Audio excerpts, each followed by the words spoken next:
pagi ini kita dapat sama-sama berkumpul dengan tujuan untuk mendengarkan sedikit sosialisasi dari calon guru penggerak yang selama ini yang sudah saya pelajari di modul 1, yaitu modul 1.4. Nah, adapun tujuannya adalah yang pertama mau mensosialisasikan tentang budaya positif di sekolah. Nah, sebelum saya sampaikan budaya positif, saya ingin membagikan sebuah video kepada kita.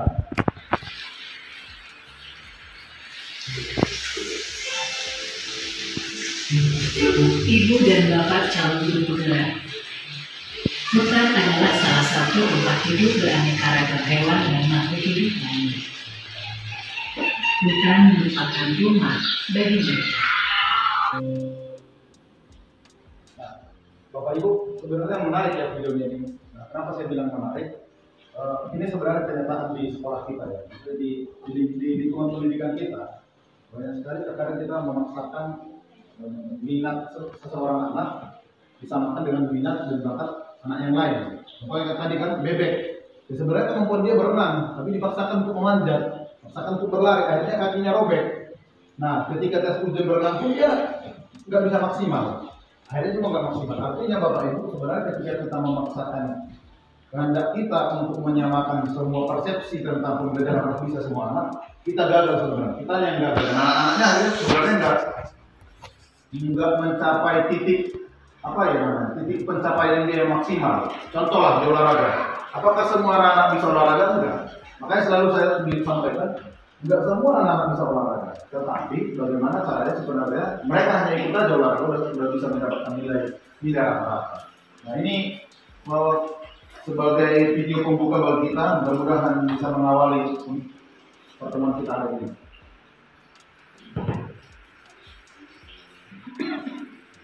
Nah, hari ini kita akan membahas, saya akan mensosialisasikan budaya positif. Sebenarnya sih apa budaya positif itu? Satu ini enggak bisa ada di sini. Nah, setiap murid itu berbeda, tak ada yang memiliki kebutuhan yang sama. Nah, itu seperti video pengantar yang tadi Bapak Ibu, memang tidak ada murid yang sama. Dari segi perilaku pun tidak ada yang mereka sama. Ada terkadang yang kita temui anak-anak kita, dia merasa diam, tertib, lalu rajin mencatat. Aja kita lebih senang kepada anak yang itu. Ada anak-anak dia sambil berdiri mencatat. Terkadang ya aku sendiri pun merasa tak nyaman juga ya. Tapi setelah saya mempelajarinya, saya menyadari ternyata anak-anak itu memang betul-betul berbeda dari segi kemampuan, dari segi sikap dan lain sebagainya. Nah, apa itu budaya positif? Nah, ini akan menjadi pertanyaan yang harus kita renungkan bersama-sama. Jadi untuk membangun budaya positif, sekolah perlu menyediakan lingkungan yang positif, aman dan nyaman agar murid-murid mampu berpikir, bertindak dan mencipta dengan merdeka, mandiri dan bertanggung jawab. Catatan pentingnya Bapak Ibu, mencipta dengan merdeka, mandiri dan bertanggung jawab. Artinya ketika dia melakukan sesuatu dia harus betul-betul merdeka. Merdeka ini terkontrol ya Bapak Ibu ya. Tidak jadi asal-asalan, misalnya jadi suka-suka. Nah, salah satu strategi yang perlu ditinjau ulang adalah bentuk disiplin yang dijalankan selama ini di sekolah-sekolah kita. Nah, kenapa ini dibahas sebenarnya di guru penggerak? Ketika saya menyadari di guru penggerak kami ingin diajarkan sebenarnya bagaimana anak-anak itu diubah cara mindsetnya, cara berpikirnya. Nah, ini kan dijalankan selama ini di sekolah-sekolah. Sekolah-sekolah kita misalnya contoh, dilarang terlambat, bisa diubah dengan hari datang dengan tepat waktu.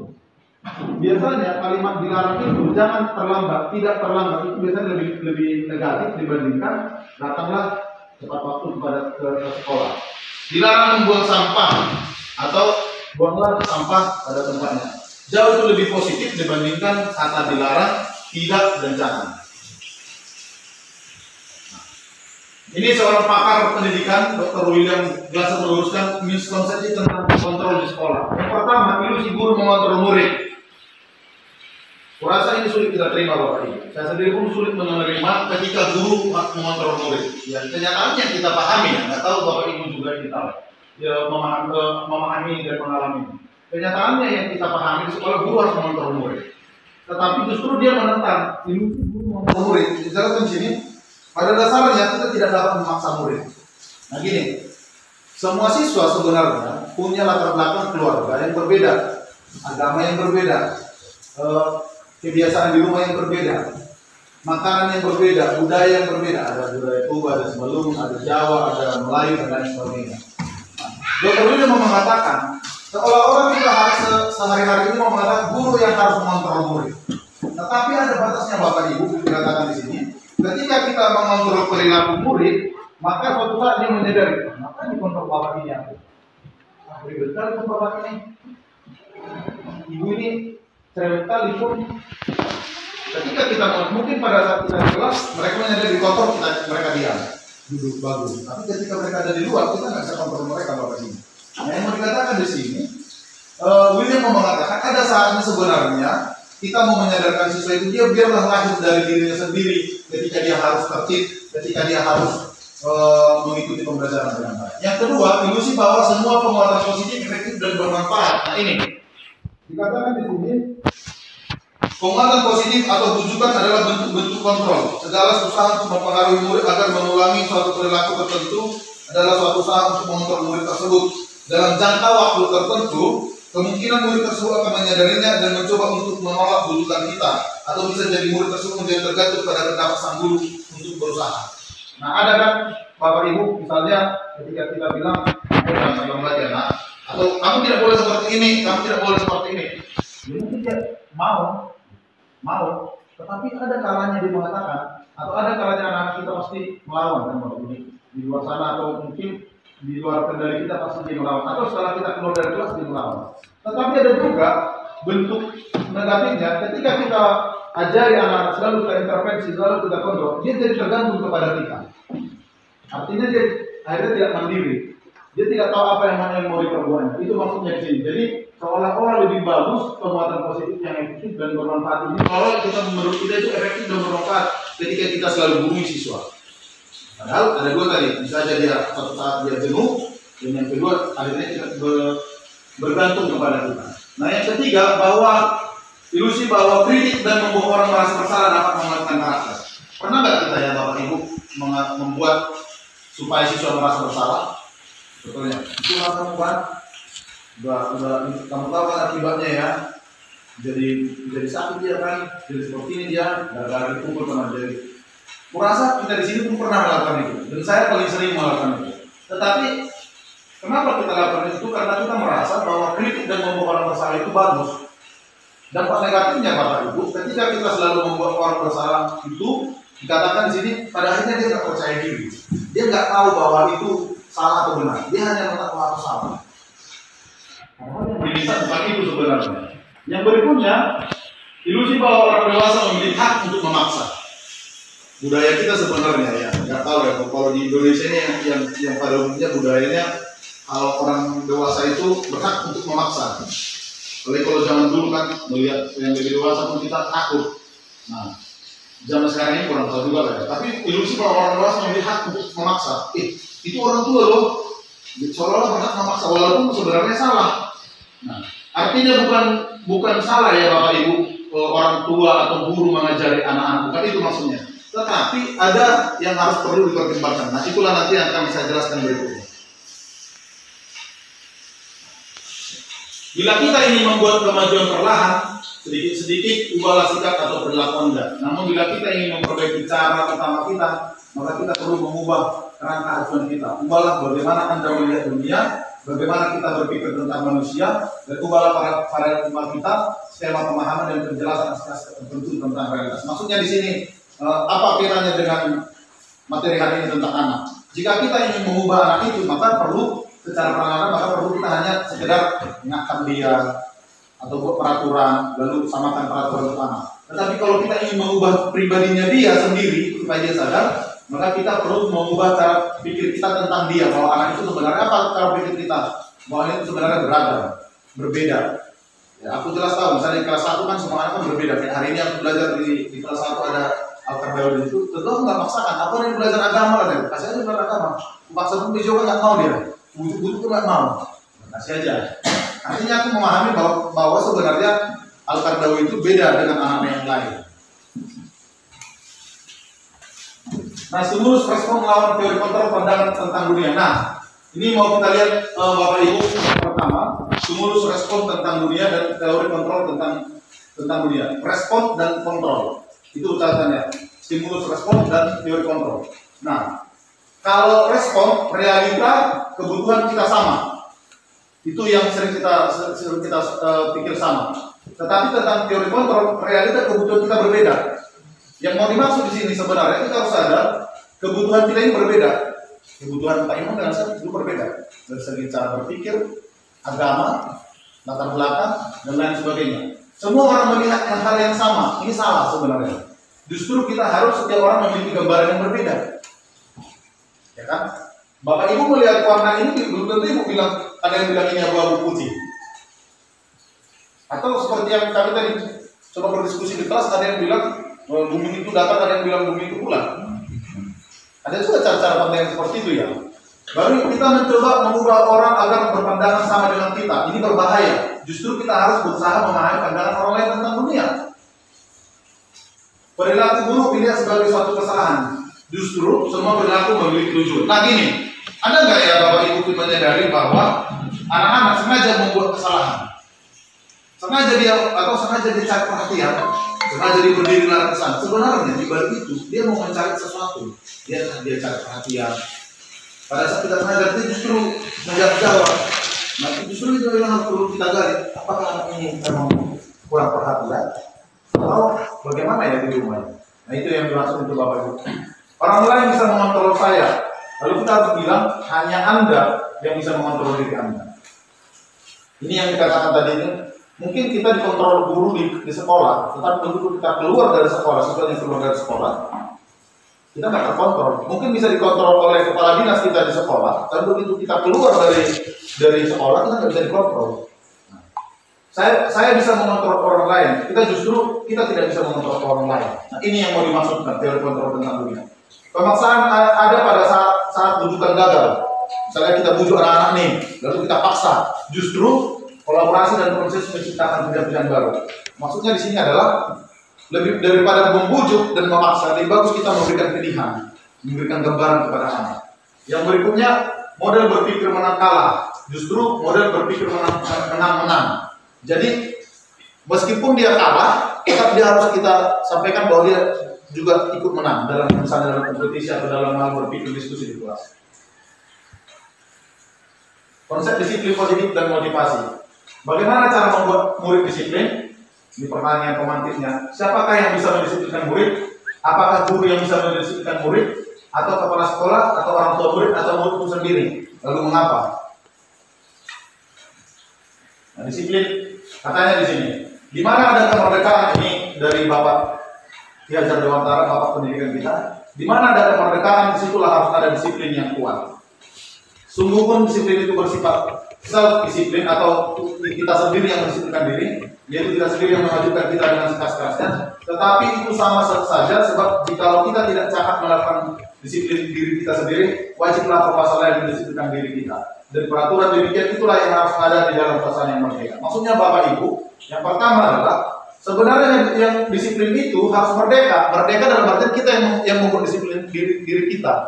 Nah, jadi tidak dipaksa oleh orang lain, tetapi justru kan sering kita nih nggak bisa mendisiplinkan diri, maka harus ada peraturan dari pemerintah, peraturan dari sekolah, peraturan dari orang lain. Nah, maksudnya Ki Hajar di sini, hal yang paling buruk seburuknya adalah ketika orang lain mendisiplinkan kita. Hal yang paling baiknya adalah ketika kita secara merdeka mendisiplinkan diri kita. Artinya lebih bagus sebenarnya kita mendisiplinkan diri kita sendiri. Pandangan Dian Gosset dalam bukunya tentang disiplin. Nah, dia mengatakan bahwa arti dari kata disiplin berasal dari bahasa Latin, yaitu disiplina yang artinya belajar. Kata disiplin juga berasal dari akar kata yang sama, disiplin atau murid atau pengikut. Untuk menjadi seorang murid atau pengikut, seorang harus paham betul alasan mengapa mereka mengikuti suatu aliran atau ajaran tertentu, sehingga motivasi yang terbangun dalam motivasi dari dalam disiplin bukan dari luar, ekstrinsi.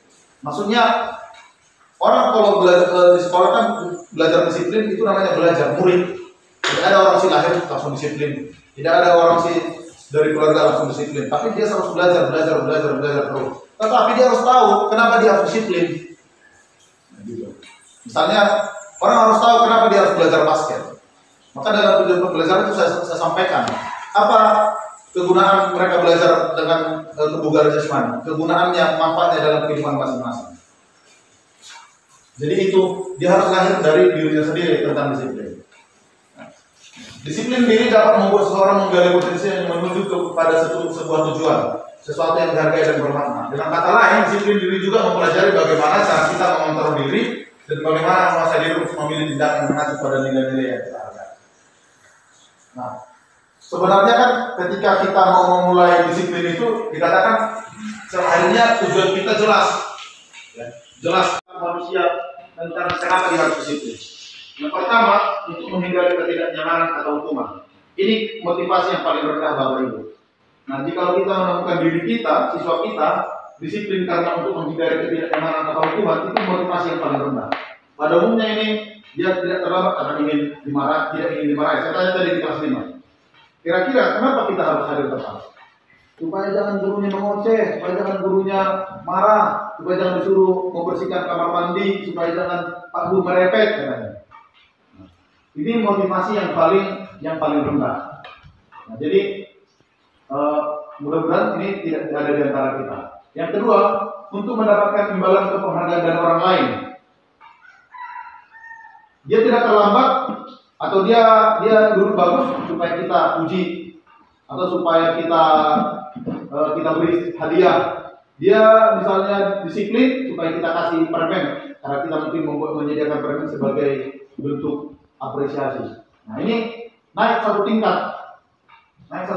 Dia tidak takut tadi dihukum, tetapi justru ini mendapat imbalan. Ini naik satu tingkat. Yang ketiga, ini yang paling penting adalah untuk menjadi orang yang mereka inginkan dan menghargai diri sendiri dengan nilai yang mereka percaya. Nah, inilah goalnya sebenarnya pendidikan kita. Orang mau berperilaku, orang mau disiplin, orang mau baik, dia harus tahu bahwa nilai itu adalah harus tertanam nilai yang baik dalam diriku. Dia harus tahu suatu saat, ketika aku baik, ketika aku disiplin, ketika aku memiliki identitas diri yang baik, nah, aku kelak jadi pribadi yang utuh, pribadi manusia yang baik, itu maksudnya. Jadi ini tingkatannya. Nah, hari ini sebenarnya ini goalnya dari budaya positif untuk menjadi orang yang merasa yang mereka inginkan dan menghargai diri sendiri dengan nilai-nilai yang mereka percaya. Lalu bagaimana cara kita sebagai guru untuk menanamkan disiplin positif yang positif ini kepada murid-murid kita? Baik Bapak Ibu, ini mungkin ya agak sedikit aneh dan belum pernah kita temukan ya. Karena saya sendiri pun belum pernah menemukan ini. Karena di guru penggerak lah yang saya temukan. Yang pertama kita harus membuat keyakinan kelas.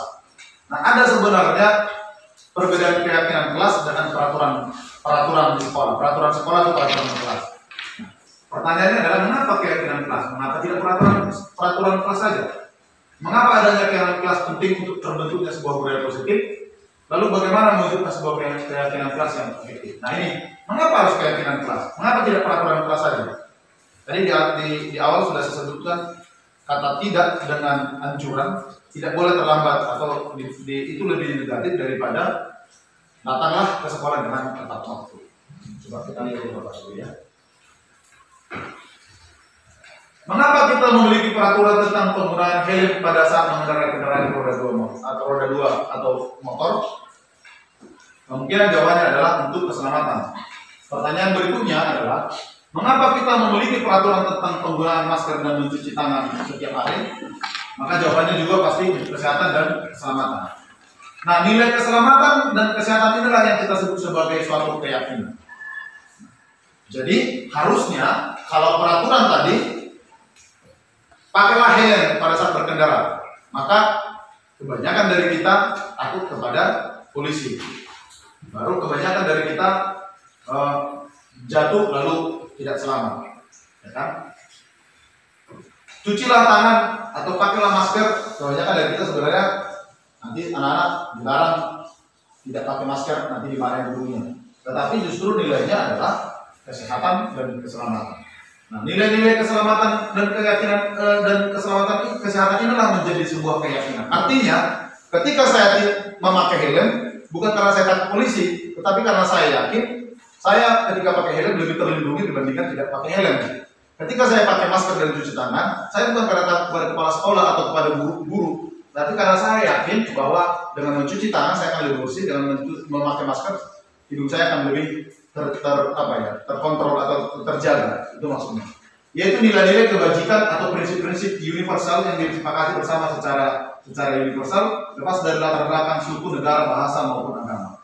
Nah, menurut dosen, suatu keyakinan akan lebih memotivasi seseorang dari dalam dan atau memotivasi secara prinsip. Nah, jadi ketika dia sadar datang ke sekolah harus tepat waktu karena memang supaya jangan terganggu di dirinya dengan belajar, maka dia akan sebenarnya secara jadi datang tepat waktu.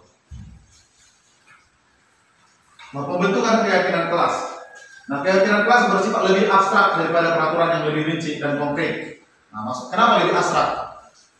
Mari datang ke sekolah dengan tepat waktu daripada tidak boleh terlambat. Ini sebenarnya lebih konkret ya. Tidak boleh terlambat langsung larangan. Tapi mari datang tepat waktu atau mari datang ke sekolah dengan tepat waktu. Ini lebih abstrak, maksudnya tidak ada yang melarang, tidak ada yang ibaratnya seolah-olah membuat hambatan, tetapi justru mengimbang. Keyakinan kelas berupa pernyataan-pernyataan yang universal, itu tadi menyeluruh untuk semua orang. Pernyataan keyakinan kelas senantiasa dibuat dalam bentuk positif, betul. Tadi tidak atau jangan lebih negatif bandingkan mengajak atau misalnya jangan berjalan dari pinggir atau dari selokan itu, atau lebih baik berjalan dari jalan atau ditunjukkanlah jalan yang mana misalnya. Keyakinan kelas hendaknya tidak terlalu banyak sehingga mudah diingat dan dipahami oleh semua keluarga kelas. Atau kayak di kelas 2 misalnya datang tepat waktu, memakai baju olahraga setiap pelajaran olahraga. Nah, itu misalnya cukup 2 dulu, nanti lebih banyak, nanti semakin naik tingkatannya makin banyak.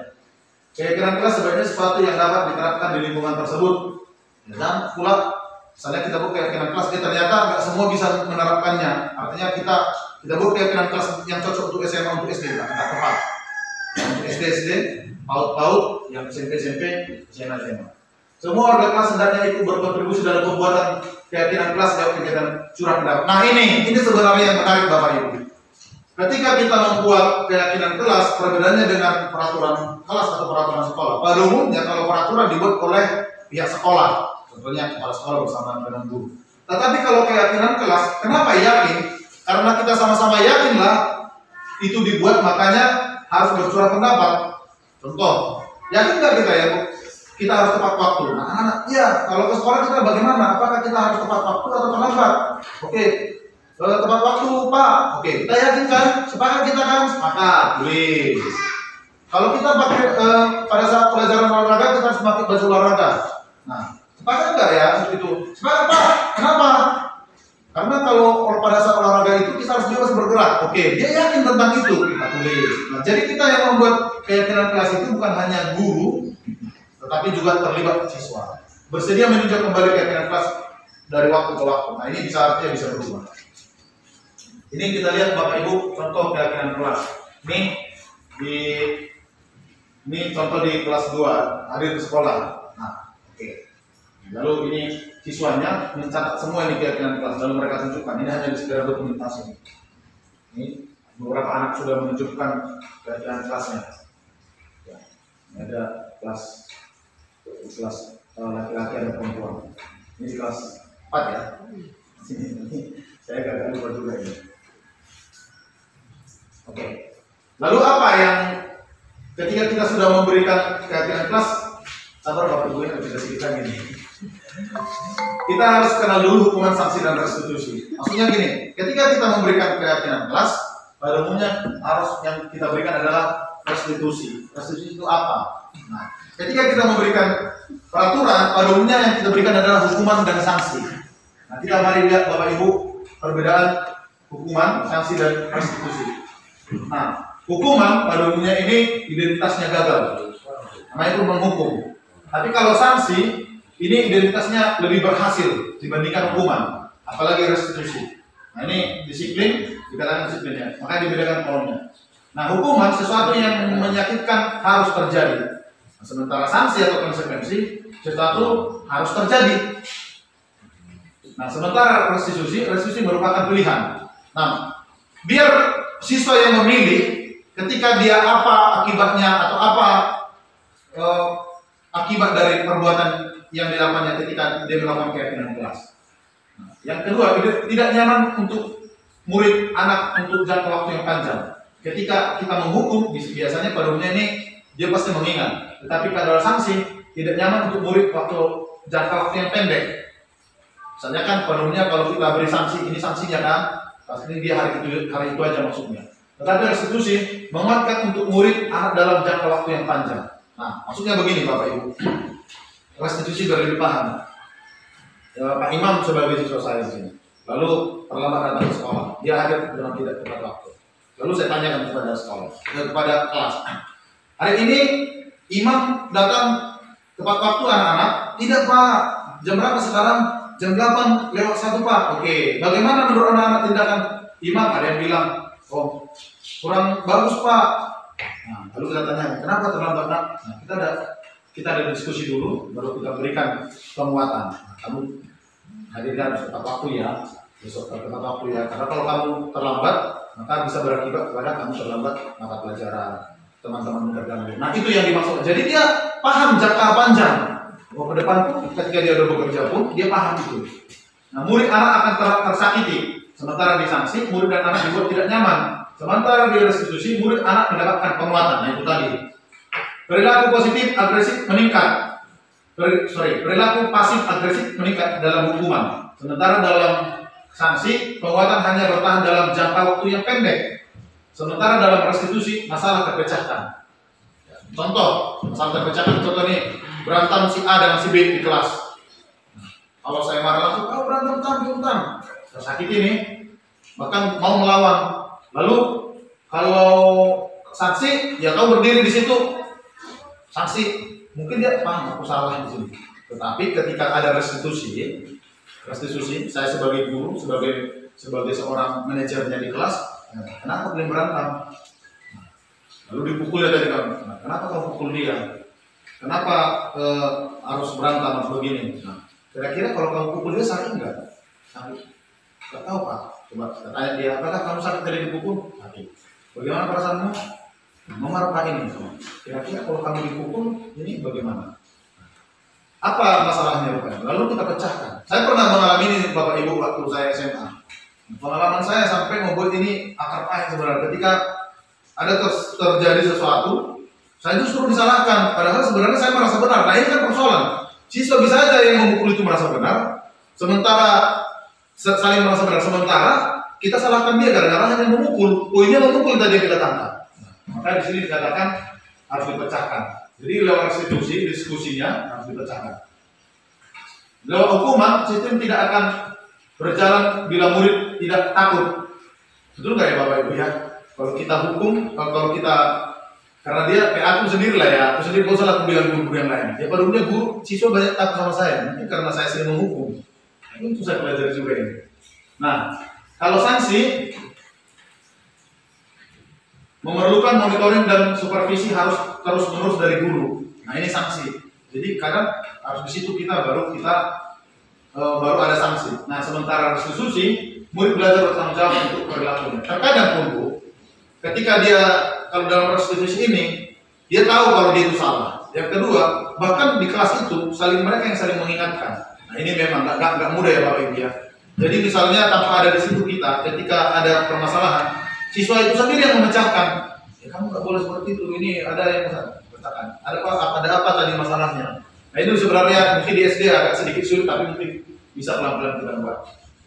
Dalam hukuman berlaku hanya pada sebuah institusi, tidak berlanjut pada kehidupan nyata. Sementara sanksi membantu penerapan mengikuti peraturan dalam masyarakat. Sementara dalam restitusi fokus pada pemecahan masalah dalam jangka waktu yang panjang. Lalu dalam hukuman, peraturan adalah kamu harus. Nah ini, itu tadi dalam hukuman itu kita buat peraturan kamu harus. Sementara dalam konsekuensi, apa peraturannya? Mampukah kamu melakukannya? Terima kasih. Misalkan, apa peraturannya? Oh, kamu ini Pak, tidak boleh begini Pak, tidak boleh memukul. Nah, itu kan konsekuensi. Dan konsekuensinya apa? Konsekuensinya atau misalnya apa peraturannya? Kamu mencuri, misalnya kalau ada dalam hukum adat, apa konsekuensinya? Kasih makan satu kampung, satu desa. Nah, sementara kalau restitusi, apa yang kamu yakini? Kita harus minta pendapat dia. Apa yang bisa kamu lakukan untuk memperbaiki masalah ini? Nah, contoh, kita tanya nih, tadi Pak Imam memukul orang, apa yang kamu yakini? Dia harus yakin dulu. Apa yang yakin? Apakah perbuatan dia salah? Dia harus yakin dulu perbuatannya salah atau tidak. Yang kedua, kira-kira menurutmu apa yang bisa kamu lakukan untuk memperbaiki masalah ini? Misalnya satu, minta maaf, ya kan, beberapa teman-temannya lalu diselesaikan. Nah, terang-terangan cerita kepada temannya. Nah, apa fungsinya guru di sini? Fungsinya guru di sini adalah sebagai manajer atau sebagai pengontrol. Ya, ini di restitusi. Manajer maksudnya itu kita yang mengontrol mereka atau sebagai penengah, bukan sebagai orang yang memberi peraturan. Makanya tadi harus dihindari orang yang memberi peraturan. Jelas tadi ini sebenarnya Bapak Ibu kalau kita lihat di sini hukuman di bawahnya itu negatif, sanksi di bawahnya itu netral, dan restitusi di bawahnya itu positif. Nah, kalau awal negatif, awas kalau dilakukan lagi ya nanti apa ini? Awas kamu. Ini contoh ini Bapak Ibu. Awas kalau dilakukan lagi ya nanti awas kamu. Netral, lakukan apa yang saya katakan. Biasanya gitu ya. Ini netral sebenarnya. Kalau menurut kita bisa aja itu benar. Lalu positifnya, apakah hal yang sesungguhnya ingin kamu lakukan? Memang ini sulit diterima ya, mungkin ya Bapak Ibu ya. Tapi ini memberi kebebasan supaya kepribadian siswa itu terbentuk. Baru negatifnya kalau hukuman mode paksaan, sementara netral stimulus respon, sementara positif teori kontrol. Nah itu tadi teori kontrol yang sebelumnya sudah kita bahas. Nah kalau negatif mendorong menyalahkan diri, sementara netral mendorong kepatuhan. Nah, sementara positifnya mendorong disiplin positif. Nah, dan lain sebagainya. Koneksi konsep diri buruk, sementara netral konsep diri buruk sama, konsep diri baik, sementara positif konsep diri kuat. Nah, jadi sekuat di positif ini pada umumnya berkelanjutan. Jadi tumbuh dia sebagai manusia yang betul-betul memiliki budaya positif yang baik. Nah, di negatif murid atau anak belajar menyembunyikan kesalahan. Kenapa menyembunyikan kesalahan? Karena dia takut dapat sanksi, dapat hukuman. Sementara netral, murid dan anak belajar peraturan. Ini mungkin seringlah kita udah teraplikasi di sekolah kita yang netral ini. Sementara positifnya adalah murid dan anak belajar memecahkan masalah. Nah itu tadi yang sudah saya jelaskan Bapak Ibu. Nah di negatif mencoba mengontrol anak dengan kekuatan negatif, upaya impas kesalahan. Inilah kalau istilahnya nih tangan putus dibayar tangan putus misalnya. Contoh atau dipukul dibayar tangan dipukul. Atau misalnya ditampar dengan badan tampar contoh. Lalu netralnya kehilangan hak waktu tidak ada orang diri atau penahanan. Nah artinya gini, ketika dia ada kesalahan, kita kasih dia sanksi. Misalnya dia terlambat bisa jatuh di situ dulu ya. Nah, itu kan sanksi. Positifnya adalah murid atau anak tidak kehilangan waktu, namun bersemangat untuk memperbaiki diri. Dia terlibat untuk untuk memperbaiki dirinya, terlibat untuk memecahkan masalah. Tapi kan dia yang berpikir sendiri untuk kebaikannya. Di negatif tiba-tiba dan tidak diharapkan atau sangat melukai. Sementara di netral sudah diketahui masuk akal. Nah, misalnya ketika kita kasih tahu bahwa itu salah dan masuk akal dia, itu yang normal yang sering kita lakukan. Sementara di positif adalah berupa undang untuk mengadakan restitusi. Maksudnya begini, ketika seseorang siswa salah, kita tidak hanya cukup memberikan ini salah kamu ya, atau ketika dia seperti kasus tadi berantem itu, tapi justru kita undang. Oke. Kayak misalnya lah kita juga kan, misalnya ada siswanya Ibu Citra melawan Ibu Citra atau tidak melakukan tugasnya. Nah, saya sebagai guru pihak ketiga, lalu saya undang siswanya, saya undang Ibu Citra, diskusikan tentang permasalahan itu. Siapa yang salah atau siapa yang tidak tepat tindakannya, maka dia harus minta maaf kepada yang artinya pihak yang ibaratnya bisa dikatakan membuat atau tersakiti lah. Misalnya anak-anaknya tidak melakukan tugasnya, maka anak itu yang minta maaf kepada kita. Negatif dibuat guru, kalau peraturan tadi dibuat guru, sementara netralnya dibuat oleh guru dan murid dan anak. Sementara positifnya, ini yang netral ya, kalau kita buat peraturan sama-sama bisa sih. Tapi positifnya adalah dibuat oleh murid atau anak. Nah, itu tadi Makanya saya ini pemahaman saya awalnya tentang mempelajari ini berbeda dengan yang pemahaman belakangan ini. Di awal ini Bapak Ibu di bulan 1 kemarin waktu kita masuk, saya sudah buat yang di tahap ini. Tapi saya setelah saya pelajari mendalam, ternyata enggak. Justru anak yang menuangkan apa yang mereka yakini. Mungkin ini di kelas 1 nggak mungkin lah. Kelas 1 kadang berpikirnya belum kompleks. Kelas 1, 2, 3. Tapi ini sudah ada 4, 5, 6. Makanya saya ada coba praktekkan di kelas 3, 4, 5, 6. Lalu yang terakhir, kalau peraturan itu menyakitkan guru menjalani konsekuensi dengan menyalahkan, mengkritik, menyindir, dan merendahkan, sementara dengan hal itu membantu guru menyatakan peraturan melakukan peringatan dan menerapkan konsekuensi. Ini lebih normal sebenarnya, tapi lebih baiknya adalah menguatkan guru menyebutkan keyakinan kelas, membimbingkan keadilan berpikir proses memberikan. Semoga sampai di sini kalau itu ada yang mau kita diskusikan, masih ada harapannya waktunya 5 menit. Apa ada yang diskusikan Bapak Ibu? Memang ini saya sengaja kalau di materi ini ada segitiga restitusi, tapi kalau bila penting nanti Bapak Ibu saya akan bagikan lah. Kalau ada yang mau disampaikan atau mau ditanya atau mau kasih pendapat lebih pelan-pelan karena itu saya pun lagi belajar juga ya, makanya saya berani untuk berjasa seperti ini. Ini sebenarnya ada Bapak Ibu segitiga restitusi, itulah tadi segitiga restitusi ini ada validasi tindakan yang salah, menanyakan keyakinan dan menentukan identitas. Ada Bapak Ibu yang mau ditanyakan? Kalau nggak ada, saya ada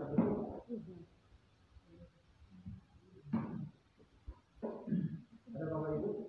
Tadi kan katanya kalau disiplin itu lebih bagus kalau kesadaran disiplin kan. Tapi kalau untuk anak-anak bukan yang lebih bagus dipaksa dulu ya. Nah, sebenarnya itu tadi, menurutku aku awalnya seperti itu Ibu Citra, sulit menerima pemahaman ini. Tetapi memang kan ini harus berkelanjutan dari sejak kecil. Bisa kita katakanlah kalau sekolah kan yang berurusan itu mulai dari pendidikan anak usia dini, TK, pendidikan usia dini, sekolah dasar, SMP dan sampai ke tingkat universitas. Nah maka itu sebenarnya dilatih dari sejak dini sebenarnya. Artinya gini, kalau dipaksa, murid pastinya kita tertekan. Pernah nggak sih kita dipaksa? Misalnya kalau Bapak Ibu, walaupun pergi pelatihan misalnya dipaksa, kita merasa nyaman nggak ya Bapak Ibu? Tapi ketika saya lah misalnya, guru penggerak ini saya dipaksa oleh kepala sekolah mengikutinya. Kira-kira saya bisa bersungguh-sungguh karena ini 9 bulan ya kan. Tetapi karena ini adalah atas dasar keinginan saya untuk mengikutinya, saya tahu ini saya ingin ada ilmunya, maka saya mau nggak mau ketika ada risiko pun bisa saya harus mengalahkan risiko itu atau kenyamanan saya. Nah, yang disampaikan oleh Ibu Citra bisa masuk akal karena memang anak-anak pada umumnya belum bisa berpikir kompleks ya tentang apa yang penting bagi kehidupannya. Nah, tetapi itu harus dilatih sebenarnya Ibu. Contohnya lah anak-anak misalnya 5 tahun, dia harus tidur. Jadi kita tidur kan pelan-pelan. Kita bisa membuat perbandingan anak yang tidur dengan yang tidak, yang anak yang teratur tidur dengan anak yang tidak teratur tidur. Mungkin secara berpikir kompleksnya anak ini nggak masuk akal. Ini pelan-pelan. Pernah nggak kita berpikir, oh iya betul juga yang dibilang guru gitu ya? Pernah nggak kita berpikir seperti itu setelah kita besar? Pernah ya pasti ya. Nah, atas dasar itulah sebenarnya membuat kita memang dari awal atau dari sejak dini anak-anak harus dibentuk, diberikan kebebasan sebenarnya memahami apa yang penting bagi hidupnya. Bukan nggak penting ya, tapi apa yang penting memahami ya. Bukan berarti pada akhirnya kayak yang dibilang oleh Ki Hajar Dewantara tadi itu, disiplin itu harus lahir dari dirinya. Tetapi nggak usahlah muluk-muluk. Di negara kita ini kita lihatlah, ketika orang nggak disiplin, ya tentu kan harus ada orang yang mengintervensi, pemerintah lah misalnya, ya kan? Contoh lah, ya kamu jangan terlambat datang ke sekolah. Tentu kalau kita terlambat datang ke sekolah, tentu harus diintervensi oleh siapa? kepala sekolah. Kalau kita udah pernah mengatakan ke sekolah apa mungkin kalau taruhlah karena cuaca, karena ada urusan di rumah, karena ada di jalan, mungkin itu terhas ya Bapak Ibu. Tapi misalnya kita datang ke sekolah udah sampai 10 sampai 15 menit dan itu kita lakukan setiap hari, tentu kan yang tentu kepala sekolah lah. Tapi karena dilihat Bapak kepala sekolah kita di sekolah kita disiplin, saya kira saya lihat di sekolah kita kan masih begitu ya. Suatu harus dibilang kepala sekolah kita harus tepat waktu enggak. Kita saya lihat udah datang tahu lagi Bapak Ibu bertanyakan, kalau tidak ada itu kita selesaikan. Kan ikan sepat ikan gabus lebih bagus. Mungkin ada Pak yang ada Pak. Baik, demikianlah sosialisasi budaya positif dari guru penggerak. Semoga sedikit banyaknya apa yang saya sampaikan ini bisa masuk akal dari Bapak Ibu atau bermanfaat. Meskipun sebenarnya ini pembelajarannya harus jangka panjang. Dan ini semoga kita pelan-pelan bisa menerapkannya di sekolah kita ini, di kelas kita masing-masing. Terima kasih atas kehadiran Bapak Ibu. Semoga kita tetap semangat untuk mensukseskan kehidupan bangsa di sekolah kita ini. Terima kasih.